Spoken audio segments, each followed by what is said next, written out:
Small business war stories. Small businesses are the soul of America. And this is where they tell their stories.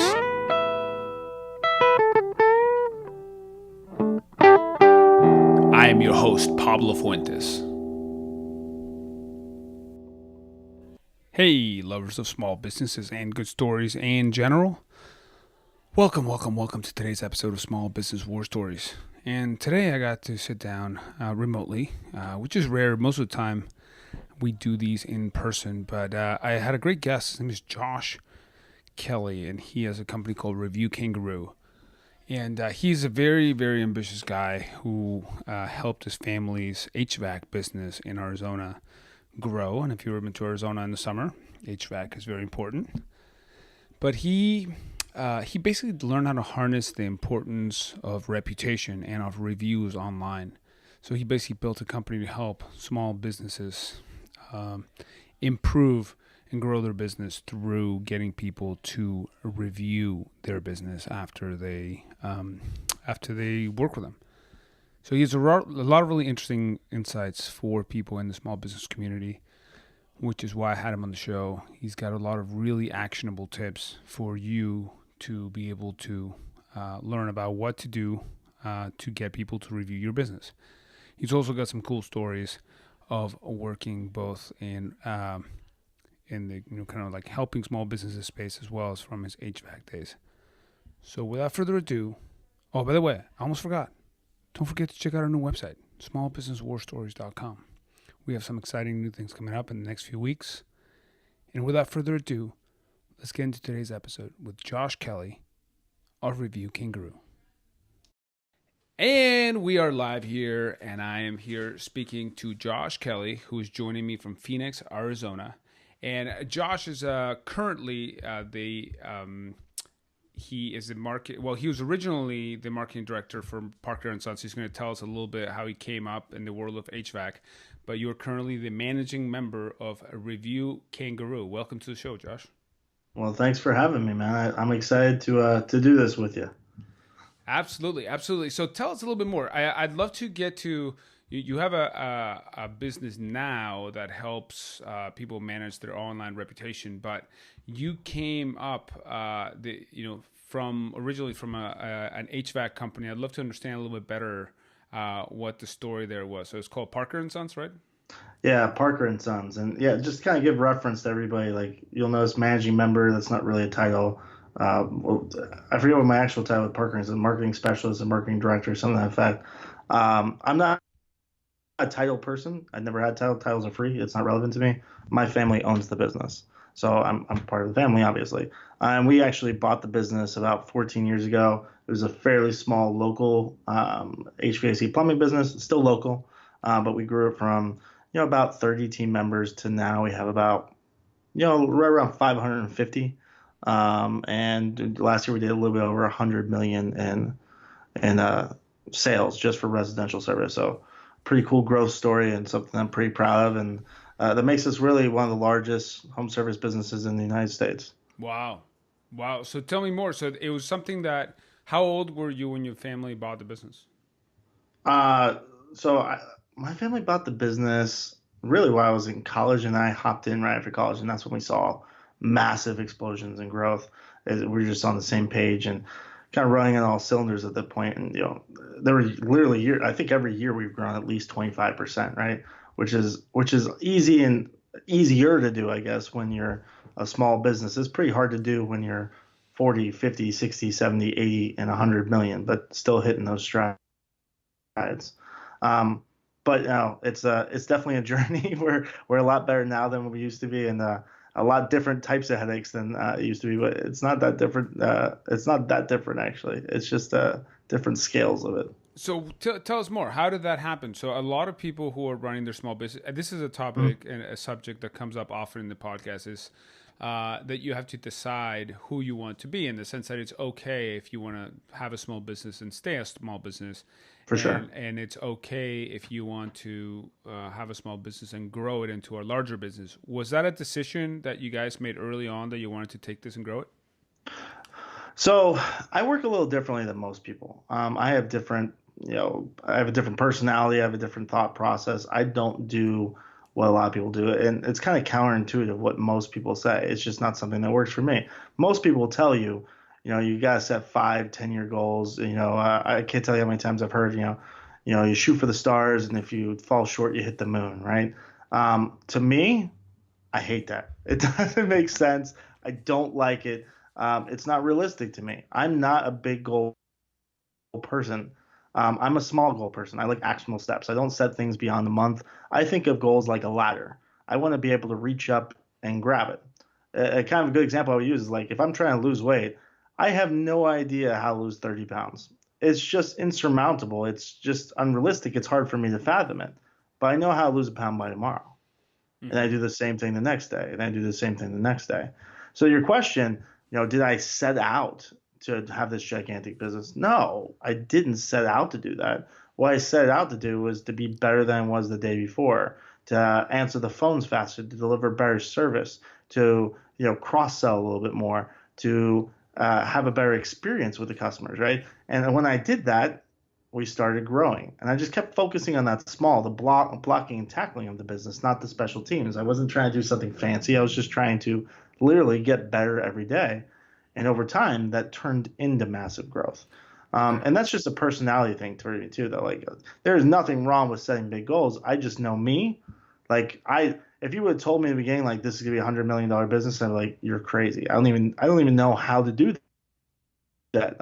If I had that thought process in the beginning, I probably would have done something totally different and it wouldn't have worked. Sure. What I But was but trying at to the do same was, at the yeah, same time though, those micro goals, I mean, it would your micro goals or your 1 month goals would have been different if you said, I just want to have a lifestyle business and I'm okay if this business stays 30 people for the next 10 years. I wanted growth. There's no doubt I wanted growth, and that was the thought process and the goal. We were always about growing, but growing in, yes, revenue. Of course, we had revenue growth goals, 100%. But that's really not what we were about. Our goals were more actionable goals. Like revenue growth is a reaction to other things happening, right? Like revenue just doesn't grow because you want it to. It's because you're doing something better. So we focused on what we were doing better. Simple things like just answering the phone quicker, converting more calls when we're there, making offers at the end of every phone call, getting better technicians, keeping better technicians, retaining, right?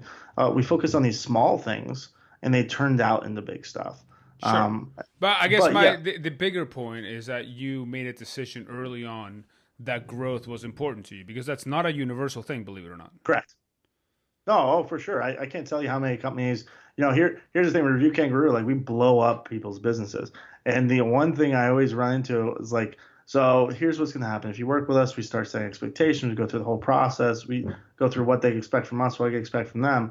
And then at some point, some companies will tell me like, yeah, but I don't really want more calls. I don't really want more business. I don't really want more revenue. I was like, well, then we probably shouldn't work together. Because like I'm going to do that for you, and if that's not what you want, that's totally okay. Everybody has different goals in life. I learned this a long time ago. Like what's important to me, and what's successful to me isn't what's successful to everybody else. Some people are totally okay with having a business where they, turn $500,000 a year and they keep 100 grand in their pocket. And that's a gigantic win for them, and that's good for them if they're happy with that. Okay. That's not something I wanted to do. Got it. So for you, growth was important, and you always were trying to figure out within your shorter term goals, how do you grow this business more and more? Yeah, as weird as it sounds, like I used to wrestle and all the way through college, and I still do jujitsu and stuff like that. I love competing, but at a certain point, like competing in sports wasn't very realistic, so I started competing in business. Okay. Um, Yeah. so so it Actually, wasn't I it trained I wasn't trained like, jujitsu for 7 years, so we can. That's a oh, do separate you? conversation. So I didn't know that. Yeah, I'm a black belt in jiu-jitsu. oh, Totally okay. different I'm a purple conversation. belt, but yeah, Yeah, that's not something that I didn't know about you either. So cool. there you go. There you go. But yeah, I competed in business. It was something that drove me. I got excited about, and I wanted to have sustained growth, and I wanted to have more team members and change team members' lives in ways that other people couldn't. I mean, my why is pretty simple. It's, I want to do things and give people the ability to do things that other people couldn't do without me. So that really applies to my team members more than anything else. As a business owner, my clients, my customers are ultimately my team members, and I want them to be able to buy that house, that dream house they always wanted. I want them to take that vacation they never thought they'd be able to take. I want them to start that business and leave me and grow and become a better person because of it. Um, so those mindsets turned out into a big business, but a big business was never the goal or the thought. It just kind of happened. Okay. Sure, but while you say that, at the same time, if your business weren't growing, I would be frustrated. you would be Yeah, I would frustrated. be frustrated. Yeah, you're right. Yeah, no, you're right. Okay, so that was that's fine. I mean, it's okay. It's like Kurt Vonnegut said, we are who we pretend to be, so we must be careful about who we pretend to be. So to you, growth is important, Yes, yeah, and for sure. aggressive growth, and that is what you ended up turning into. At what point did you make the transition? So you were with your family's HVAC company for what, about a decade or so? Yeah, I mean, I still am obviously. Yeah, but I'm doing less and less and less, literally every month. It got to a point where it became big enough. This is a true story. I walked through the office, right, and one of our own team members stopped me, and they asked me like, "Can I help you?" Like thinking I was a customer walking through the office, and that was like the moment, like, "Hey, this has gotten big enough where I'm not that important anymore. Maybe I should be doing something else." Some people like dig in, but I like growing things. So to your point, you're right. I love growing things and doing something where it's substantial, right? So I was ready to, it was starting to grow beyond my capability to grow it. Not that it's still growing crazily, right? We grew 20 million just last year. But it wasn't exciting as much to me because it was a system it's a machine that's already working, right? I could step away and it still grows and does everything because we have so many layers and so many amazing team members and so many great processes. I was ready to try something new and take some more risk and do something where I thought could actually help a lot more people. Okay, and for other members of our audience who are really interested in aggressively growing their business, what are some of the systems that you put in place for your business that worked really well that led you to grow? Yeah, I mean, so that's a complicated question because it depends what you're doing, where you're at. Um, everybody says what got you here is not going to get you there, right? And it's 100% true. What we did at 7 million is not what we did at 50, which is not what we do at 100. Um, you have to be able to learn and adjust quickly. But the real key to it is pretty simple. Like the bigger you grow, the more systematic you have to become. You have to put more procedures in place. You have to create more policies. You have to do things more consistently. So that's a big piece of it. But everybody knows that. Lots of people talk about that. My real big key to success is we were really good at failing fast. So if we if we were testing something, we never dabbled. We always sprinted. And sometimes we sprinted the absolute wrong direction, but we realized it really quickly as opposed to making things come out, right? So we sprinted really fast, made a lot of mistakes, but adjusted very, very quickly and always made adjustments. I have this very simple rule. It's a 3-day rule. If something happens once or for one day, it doesn't really scare me. It could be an anomaly. If it happens twice, now we're on a trend, or it's kind of scaring me. Third day, it is a trend, and we're making a change. We're making a procedure change. We're not running that same direction, that same way anymore. Even if it's the wrong direction, I know the direction that we're headed is not right, so there's very low risk to it. So things like that, and then simplifying, and I mean, we could talk all day about some cool stuff that we do. The biggest thing is creating procedures and simplifying. If you can't explain something within 2 minutes to a team member, you can't get their buy-in, and if you can't get their buy-in, then you can't execute. So can you give us maybe two examples? One example of something that you tried that went awfully wrong and what happened and what did you do about it? And then maybe an experiment that you tried that went very right and then what happened? Okay. Something that went terribly, terribly wrong. I could think of like marketing things. I could think of here. That's an unusual question. I should be prepared for that. I'm sure that's going to come up again. Things that went terribly wrong. I've had really bad hires. Everybody's had that. I've had really bad. But Let's do it. give me a specific story. Give me something. So what specifically happened? You were talking about how you do things and sometimes you sprint in the wrong direction. Can you think of a time when you sprinted in the wrong direction? What happened? What did you do? Yeah, so here's a simple one, right? So at a certain point, we got large enough where we decided we have a large inbound call center, right? Where people call into us, and then obviously when we're slow, we call out and we drive business. But we decided at a certain point that we need to be calling out more consistently. We have this huge customer base. It could be a huge driver for us. We're at the point where we could justify. And what we did is we hired a full team. We didn't mess around. We didn't hire one person. We hired 5 people, and we started going, right? And we started making phone calls. And we had an okay script and we had an okay system, but we decided, you know what? Let's really drive this, and let's kill it, right? So we started putting procedures in place. Hey, 24 hours after someone just declined the offer, we're going to call back and just talk to them about it, see what happened. Set that social proof of most customers do it, a whole process, a whole script for it, right? And then we would call a few days later. We did again, and we just kept hounding, right? And it was just a test to see what was going on. We wanted to fail fast, knowing that maybe this wasn't going to work. So we did that. And what happened is we pissed off a lot of customers. We were too aggressive with not the way we were doing it, but with the amount of times we were doing it. And I would much rather learn that way. Like, it took us a week to figure out this is not a good way to do it. Let's change everything and try again. So you're calling people too much. We were calling people too much. Okay. And it was really upsetting customers, and we burnt some customers because of it, which is not good. I'm not okay with burning customers by any means. We spend a lot of money and effort to get customers, and we do such a great job. To burn it after the call is bad, right? But the option B would be like, let's just call them once and see what happens. Okay, we do that for a little bit. Let's call them twice and see what. Or I could say, let's call them 4 times and find out right now if 4 times is too much. And then we could cut down to 3 and see if it's too much. So you started by calling them 4 and then cutting down. Yeah. I wanted to learn fast and understand that, like, customers may not like this at first, but they may love it. And 4 might be just the right amount, as opposed to dabbling, which is, hey, I'm going to hire 2 people. They're going to call them once, and we'll just kind of see what happens, and then we'll test, and we'll go for a while and see what kind of feedback we get. That's not the way it works. Like, you just go 100% and figure it out really, really fast.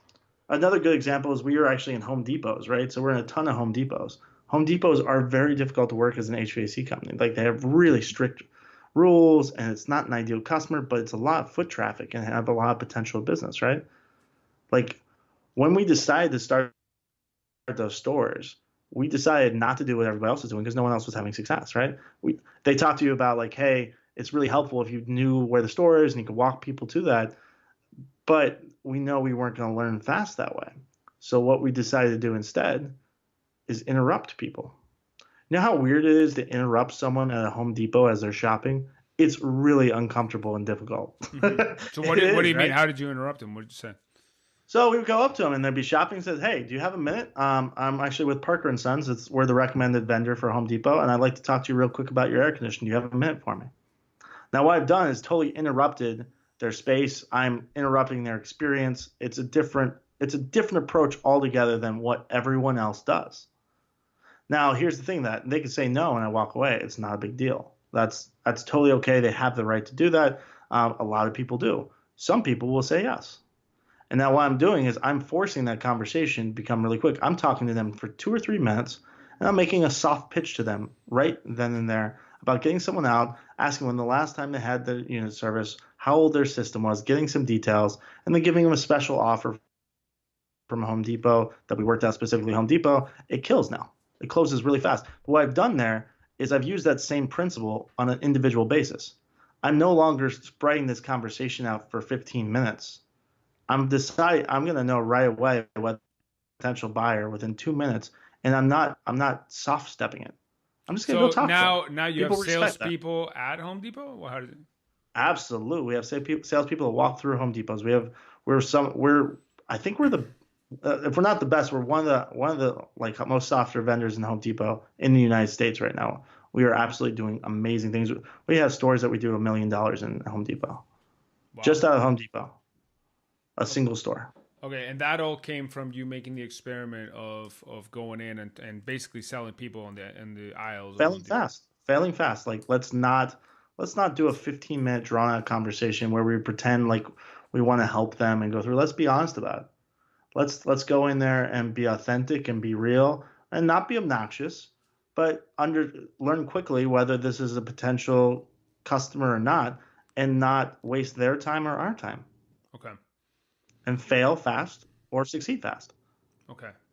And then you started making the transition out of Parker and Sons when, a couple years ago, right?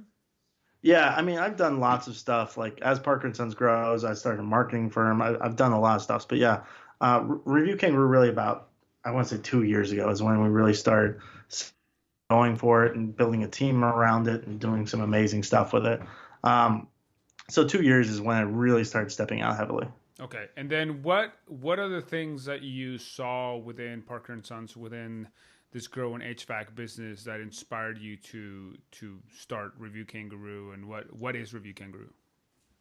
So as weird as it sounds, like and if someone follows me or knows me, you'll hear this a lot. Like I kind of tripped on the business. I had no intention of Review Kangaroo being a business. I was scratching my own itch. So here's the truth about a company like Parker and Sons. We're in plumbing and air conditioning. It's what I would consider a grudge industry, meaning no one wants to do business with us. Like no one wakes up and is like, it'd be cool, some shiny pipes in the wall today. Never happened, right? Like no one cares about us, no one likes us. We're going out only when there's a bad situation. So when that bad situation comes up, like we're walking into a flooded house or it's in the middle of summer and their house is 110 degrees. That's a pretty miserable situation. Customers don't like us. They don't want us there. They don't want the issue there. They're happy to have us there and they're happy when they fix it. But the truth is, in that situation, if you make even the most minor mistake, they're in such a bad mental place already, you get bad reviews. And if you do your job perfectly and you do everything you're supposed to do and you do a great job and the air conditioning works in the end and you got there quickly and fast, guess what? That's what you were supposed to do. You don't Right. get credit for that. So what would happen is, even though we had amazing customer service, I mean, we literally got recognized by Congress for our customer service. We won BBB Torch Award. We won all kinds of awards for stuff, right? Building that social proof. But even though we were so good at customer service, our online reputation didn't show it because of the industry we were in. So I essentially decided one day, is like, I tried to buy it, I tried to hire people for it, and no one could really figure it out. Eventually I said, you know what? We're just going to figure it out ourselves. I'm going to build something that actually forces our online reputation to actually reflect our customer service. So we kind of started building it, and really it was probably only halfway through the build process. I'm like, oh my God, this is a really good idea. We could help a lot of businesses. But the idea was never right from the beginning, like, oh, I got this brilliant, 100, another 9-figure business. Like that wasn't the plan. The plan was like, man, how do we stop this for our own business? And then a few friends too, like, other companies we knew wanted to be in on it too. So I was like, how do we stop it and how do we make this real for us? Sure. Um, So what is exactly, like my 5-year-old, what does Review Kangaroo do for a business? Fair enough. So 5-year-old response. Essentially, we have a system. It's fully automated where we tie into your systems and we automatically reach out to all of your customers. And we ask for reviews. We cross sell. We get you case study videos. We ask for referrals. We build your social proof. And what happens if they had an amazing experience? I drive them out to third party sites where it actually matters and can actually grow your business, like a Google, like Yelp, like Facebook, depending on the industry, maybe like a cars.com or health grades. It all depends on what you're doing, right? And if it's a negative experience, I essentially force them to complain directly to you. Now, here's what I'm really doing is I'm driving a ton of positive results onto places where people are actively looking for your service. And essentially, I'm forcing you to get credit for all the great service that you're currently doing. These are real reviews by real customers. So when someone's looking up Plumbing Phoenix, we got 6,000 5-star reviews last year. Our next competitors, they're below 100. Mm-hmm. Some of them are, single digits. If you have that information in front of you, which one do you want to call first? Sure. By the way, it's not just that customer that wants to do that. Which one do you think Google presents? Right. Now, so what are the things specifically? So you help. So if I have a small business, and what verticals do you work with? I work with service-based businesses, so that could be a home service business like a plumber. It could be a lawyer, an accountant, a car dealership, a dentist, Okay. anything where there's a face-to-face or a personal reaction. We do not work with like e-commerce businesses or like if you're a telemarketing firm where there's no personal connection, just because the way we're set up to really drive results. Like we get a 15% response rate, and I know with an e-commerce business, I can only get like a 3 to 5% response rate. And I don't want it to be a good deal. I want it to be like an amazing, unbelievable, this is the greatest thing since sliced bread deal where you're excited about us and you're going to promote us and you're going to be a case study for us too, create and write reviews for us, right? That's the whole goal. So we aren't we aren't terribly selective, but you do have to have a service-based business, and you have to have enough volume where we could actually drive results. Okay. Because if you're running, if you're a real estate agent, you sell 10 houses a year, and I get you 8 reviews, is that really going to drastically change your life? Probably not. Okay. But if you're doing 10 a day, then yeah, for sure I can. So let's say I'm a dentist and Yes. I just started working with you. What does Yeah. that look like? What are the things that I wasn't doing last week that I will be doing this week? So the moment you sign up with us, we're going to put a funnel on your website, and we're going to start automatically driving people to it. So if you're a dentist, we'll use a dental specifically, right? I come into your office and I'm going to get a teeth clean. After that service is done, I'm going to get an email. I'm going to get a text message. I'm going to be reached out by social media. We have about 13 different ways, fully automated. You don't have to do a thing as that dentist. And I'm going to ask, hey, how was your service with Joe Dentist, right? Rate it from 1 to 5, or pick one of your team members first, right? So I always drive it to a person. So they can write a review on the actual dentist, on the hygienist, maybe the receptionist, the person they have face-to-face interaction with. I get much better results by doing that. And I say, how was your service from 1 to 5 stars? If it was a 5-star review, I'm automatically driving to the third-party sites, the Google, the Yelp, the Facebook of the world. For dentisthealthgrids.com is huge. If it's a bad experience, I'm going to collect all the customer's information, find out exactly what happened, and send it to Joe the dentist, the owner or the manager of the business, right? And say, hey, this customer had an issue with this team member. Here's exactly what happened. Oh, by the way, this team member's had the same complaint 4 times in the last month. Now, from the dentist standpoint, they've done no work, right? From the customer's standpoint, I've just asked for feedback. And then a day later, I'm going to say, hey, did you hear about our teeth whitening program? We have this great program. We're actually running a discount right now. If you want to come back in, we'll actually do a teeth whitening for 20% off. Mm-hmm. Oh, by the way, do you have anyone else in your family or friends? And we ask for referrals, and then we cross sell. We do all the things that every businesses say they want to do and would want to happen every time, but they just don't execute it. That's the truth, right? Everybody knows they should cross sell afterwards. A dentist, everyone knows they should be selling teeth whitening. How many you have a dentist? Does he talk to you about teeth whitening regularly? No, but I'm probably not his target audience. But But you know what I mean? Why not? You're going to him for the dentist. Why not ask? Right. You're having your teeth cleaned. He should be asking you every time, but here's the truth: he doesn't. Right. I can.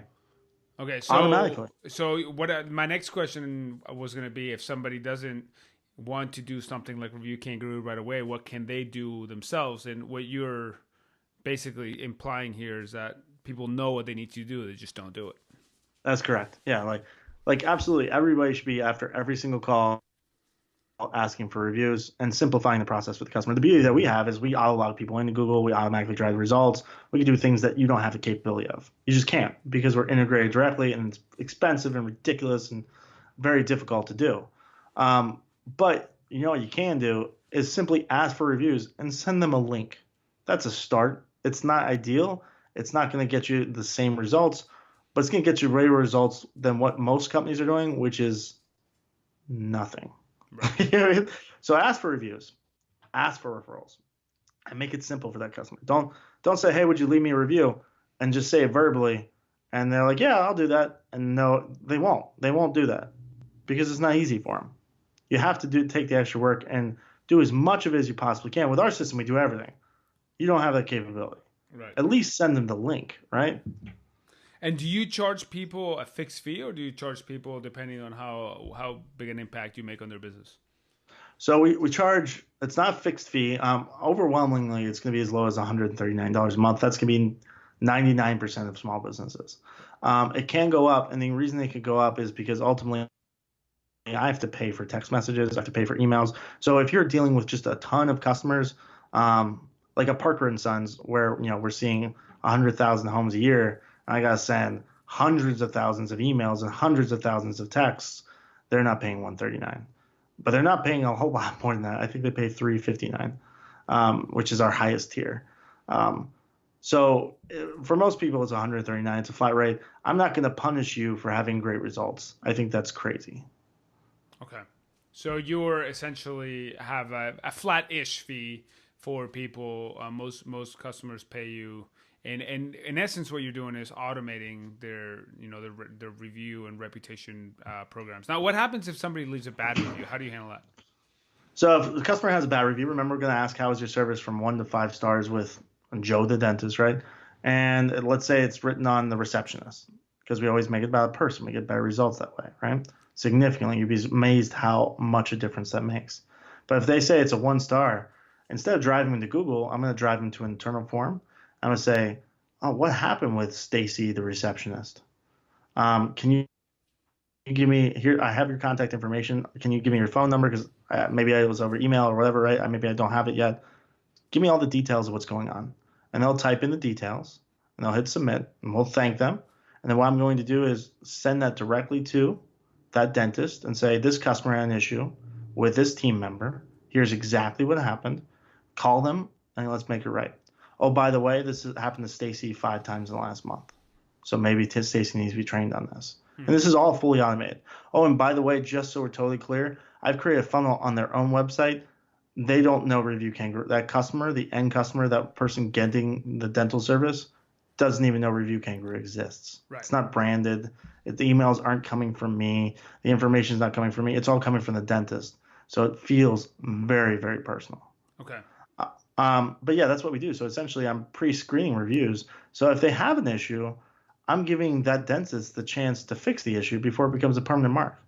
Because what happens now if they don't have a system is, hey, that customer leaves a 1-star review on Google, and then that dentist calls and says, oh my gosh, can I make this right? Or sometimes they don't call, which is even worse. A lot of times they don't call, but let's say they do call. They try to make it right.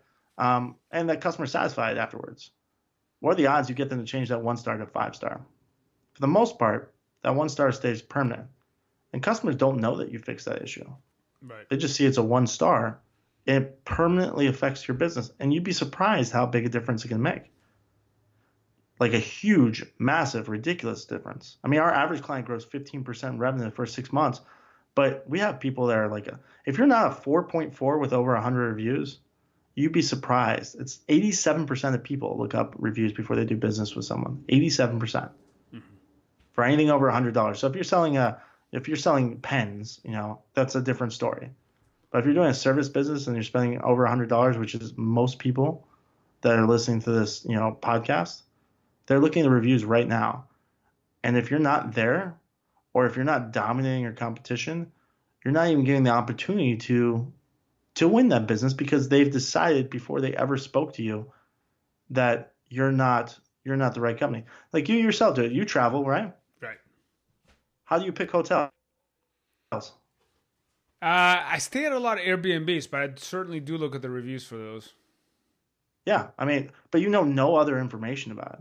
You know nothing. You've seen pictures, but pictures are secondary, right? The first thing you look at is the review. Right. And then you dig in deeper, right? But if you saw a place and it was like a really pretty top photo, but it's a 3.5 star, are you digging into whether that's a good place to stay or not? Probably not, yeah. No. And the thing is, that could be an amazing place. They're just not controlling their reputation. It could have been 2 bad customers, and then they're not asking people for positive reviews. Okay. It's just that simple. That makes sense. What would you say? I mean, you've had quite a bit of experience, and you're very ambitious. You have a lot of amazing things going on. What would you say is your number one piece of advice for somebody who's either running their small business or considering starting a small business right now? So here, if you're considering starting a small business, number one, you need to understand your why.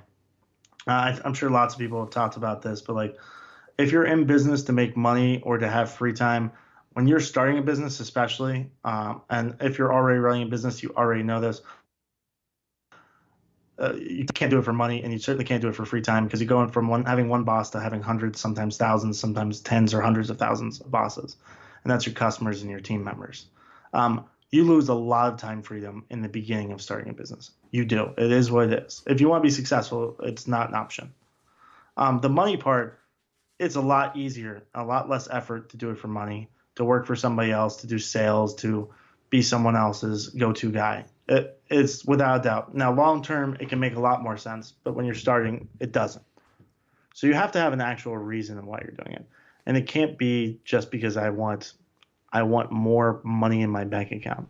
That's not deep enough. Like if it's, hey, I want to give my kids the awesome opportunity, or my wife has a dream house that she wants, and I want that vacation home, and I want to have that lifestyle where I could work, from home 2 days a week, or that's something that's much deeper, and you could explain that. So once you've captured on that, that's a huge part of it. And the other thing I would say is don't be afraid to fail and just execute. So many businesses have great ideas. And the truth is, everyone's listening to this podcast. How many people do you think will start asking for reviews? I predict there'll be some, but then maybe there'll be some that think they should do it, but they'll forget about it. I think almost everybody on this podcast should be asking for reviews. Period. I don't care what business you are in. It's social proof. You drive business with it. It's a huge, gigantic win. It makes your life much easier. So let's help people with that win. So what is a small win way, like an easy to set up process to do that? Like maybe an automated email, or like put it in their receipt, in their online receipt or something like that? All the above. All the above. Like this isn't rocket science. Like I've made it like in a crazy, sophisticated, amazing automated system. And if you're large enough, number one, you can always call us. But let's say that's not the option. You don't want to do that. You need to start asking for reviews. So I would send emails and text messages with a link to your most important review site, which is generally going to be Google, and say, hey, if you had a great experience, would you do me a favor, take 1 minute and write me a review? Here's the link. I really appreciate it. But what is a way to do that? Let's say that you're a small business that doesn't currently have a text messaging platform. What is a good way to set, like what? Do you have a cell phone? You would say you manually would send it to everybody. That's not ideal, but you can. Right. Email systems, MailChimp. How difficult is it to get MailChimp? Right. No. I hear you. I'm just trying to set up all the tools so that if people are listening to this, they can do that. If you're sending out automatic emails and text messages with invoices, then throw that in the top of that email. Right? That's automated. Like you don't have to do a thing there. You do it once and you're good all the time. Here's the thing. Like we're talking about this right now. We're talking about one piece of advice for businesses. Everyone will hear this and it's like, it'll be a good idea. I bet a very small percentage of it actually do it. And it's sad because this is something that could drastically change your business with very little effort. But they won't. So my piece of advice for small businesses, like execution is the only thing that matters. Only thing. Lots of people have great ideas. Just start doing stuff. Like if I were you, immediately after this podcast, I'd just listen to this podcast and I would do this. This is something I do right now. If I had a great idea, I would pause the podcast, I would call my team, and I would set up that email right now, or set up a call with me right now. I wouldn't wait. I wouldn't wait a week. Hey, we'll tackle it next week. This is something that's easy, executable today. Don't wait on it. Just do it. And let's talk about that for just a minute, because I think you've hit on something really important, which is some of the psychological barriers that sometimes we put up for ourselves with execution. What are some of the things that you found have helped you with overcoming those barriers? The thing is, like, I just decided at a certain point, I was just like everybody else. Like, I wasn't great at executing, but I decided that executing was the only thing that matters, which, by the way, it is. So when I come with great idea, I literally did a seminar, a speaking event like last week. It was fairly small, a couple thousand people, right? So I'm speaking in front of this big group. And then afterwards, they had this like ideas brainstorm session. So literally, it was kind of cool. Not everybody was invited. You had to pay $20 just to be in the room. And they did like this vote and win, right? Whoever had the best idea got all the cash. Super cool idea. Love the concept. And literally, I'm sitting in that room, and I paid the $20 to be in the room, even though I was a keynote speaker.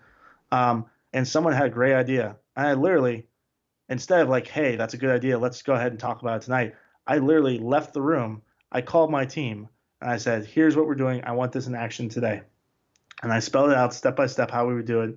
And then I ran with it. And then that night, when I got back to the hotel room, I called my team again. I said, okay, where are we at on this? Is it done? Send it to me. I want to see what it looks like. I didn't wait. I didn't hesitate. And then here's the thing. It could have not worked. It did work, but it could have not worked. But at least I was taking the action on it, right? Because if you don't take the action on it, it's guaranteed not to work. Okay. That makes sense. That makes sense. And what I mean, you made it sound very easy, but in my experience, those things are pretty difficult. I am also somebody who is, in many ways, obsessed with execution, with doing things. But like, what are the things that you specifically did? You say you decided that you're going to be somebody who executes, but what did day one of that looks like? Because what was that like? Because that's a huge breaking, or I guess a decisive point in a lot of small business owners and entrepreneurs' lives. Yeah, yeah. Yeah, so I think most people have trouble with executions for, I mean, numerous reasons. It's fear more than anything else. But like you, I don't think you have fear of execution or change. If I had to guess what your problem was, and correct me if I'm wrong, it was really prioritizing and time management, correct? Yeah, I think definitely prioritization and yeah, making sure that the one thing that I'm doing is the one thing that is the most important, and then making sure that I only do one thing at a time was a big one for me. Yeah, yeah, yeah. And you're more advanced than most business owners. I mean, I'll admit to that. You know that. Here's the thing, like so many people take this like they have this list of great ideas and it sits in their drawer and it never gets done because they don't know which one to start with. Here's the only way you can mess that up is having it sit in a drawer and not starting any of them. Right. Or You know what I starting mean? starting all the, in my Or experience, starting starting all of all them. of them at the same time, Yeah, because or starting all of them. You're right. then the overwhelming what happened to me is like you get overwhelmed, and also you underestimate the impact of the cutting up of your time, changing focus from one thing to the next. Right. Well, but see, that's the thing. That's not executing, right? You haven't executed if it doesn't actually go, right? So try and do like that shiny object system and doing 10 things at once. That's not executing, right? Right. Well, but Create one and go. you So feel like you're working hard. You think you're quote unquote executing. you are working hard, but you're not driving towards something. Right. Just because effort is not working hard. That's effort. There's a difference. Right. You know what I mean? So, I mean, here's what I'd say. Like, here's how I judge whether something's worth doing or not. And trust me, there are great ideas that I know it's a great idea, but I shut it down instantaneously because I just know it's not a priority and I can't execute it fast enough. So here's my criteria of whether or not this should be a priority or not. It's really, really simple. Number one, how idea. Can I explain this to my team members in 2 sentences or less? So If I'm I sorry. can't It seems like you cut out there for 1 second. So can you repeat that? What was the question you asked? so how simple is this idea? How simple? Okay. If I can explain this in 2 sentences or less to my team members, I could get them to buy into it. I could teach it. I don't do things that are overly complicated. From my end, they could be really complicated, but if it's someone else's problem, like hiring RevuKangaroo, it's super complicated what we do, but to you, it's no work, right? How easy is it for you to execute? How easy is it for you to explain to someone else? If we can explain it really simply and it's really simple, I'm in. I don't do complicated things. Number two, how much work is this actually to me? If this is a ton of work, but it's a big benefit, but it's a ton of work, sometimes I'll choose less influential things, but I know I can execute really quickly. Something that takes me an hour compared to 2 weeks, even if that 2 weeks thing is bigger, I could do a whole bunch of those hour things. So I also look into how much time and effort is it going to take for me to execute, not just to explain it, right? And number three, what's the end goal on this? And is it worth doing? Is this about revenue? Is this about retention? Or is this about whatever? I'm going to plug my biggest holes first. So if I need leads, I mean, that's where I'm focused on, man, we're just not getting a lot of call-ins today. Then guess what? I'm not going to worry about retention. Okay. Not for that day, right? We have a great system. We have amazing retention. I'm not worried about driving higher retention. We have a 99% retention rate. So I don't worry about it. It's not an issue I'm having. Even if it's an amazing idea to help with retention, even if it's unbelievably good, it's not my problem. My problem is leads. And this is hypothetical, right? But my problem is leads. Then I'm going to take one of those ideas that I can explain easily and that I can execute fast and easily. Sounds good. That sounds like a great system. Where can people find you? If people are interested in learning more about you and about your business, where can people find you and connect with you? Yeah, of course. You can always look us up at RevuKangaroo.com, REVU kangaroo.com. It's spelled a little weird. You'd be surprised how hard it is to get a URL with the word review in it that doesn't cost $100,000. You can call into our office. The number is 602-456-8832. Or you can just shoot me an email. I'm fairly responsible. My email is josh@RevuKangaroo.com. If you want a super quick response, send it to info@RevuKangaroo.com. My whole team gets that, and we'll generally respond within a minute. Sounds good. And if you want to talk specifically to me, I'm totally okay with that too. Just know that you won't be hearing from me in minutes probably. Sounds good. I will follow your advice right now, and I'll ask every listener right now to leave us a 5-star review on your podcast platform. Thank you so much for taking the time to talk today, Josh, and I look forward to staying in touch. I appreciate it. I appreciate everyone's time and listen to me babble for a bit. It's fun for me, and it's been great chatting with you. Sounds good. Thank you.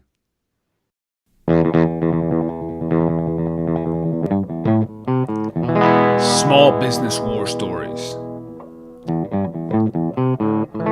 Small businesses are the soul of America. And this is where they tell their stories.